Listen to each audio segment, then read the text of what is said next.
إليكم اليوم 10 أسماء محرمة ومكروهة في الإسلام، احذر من تسميتها. 10. الاسم هنوف.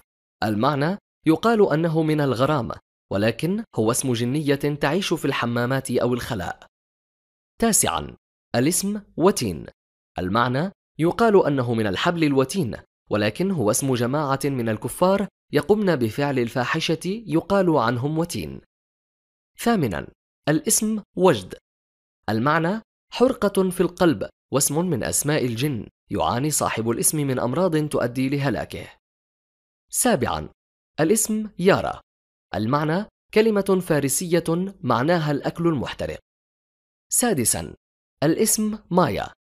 المعنى هو اسم لأكثر القبائل تخلفا في العالم وتعيش في أمريكا. 5. الاسم لمار. المعنى كلمة فارسية بمعنى أنثى الكلب ومذكرها دليمار. ما تلاحظون أن أي اسم غريب نسمعه يقولون معناه الذهب، بريق الألماس، ماء الذهب، وبعد البحث والتحقق عن معنى الاسم نلاقي ليس له أصل في اللغة العربية أصلا، فظنوا كثيرا أن معناه لمار، بريق الألماس، وماء الذهب، ولكنه غير صحيح. 4. الاسم ريماس. المعنى قيل ظلمة القبور الموحشة، وقيل مؤخرة الغزال، وقيل صغير الجن. 3. الاسم رناد. المعنى أن يسود القلب من الذنوب والمعاصي، وقيل أحاطت الذنوب بالقلب من كثرتها، وقيل الذنب على الذنب حتى تحيط الذنوب بالقلب وتغشاه فيموت. 2. الاسم لارا.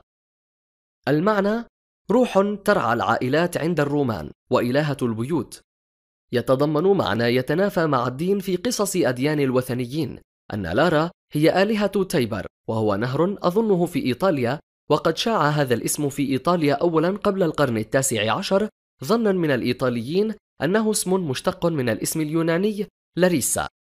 على فكرة، أعياد لارا تقام يوم 26 من مارس. أولا الاسم راما.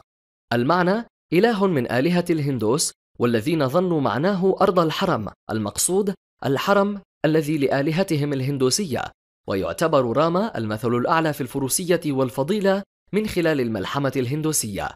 وقد نص العلماء على حرمة التسمية بأسماء الأصنام والشياطين ورؤوس الكفر كفرعون.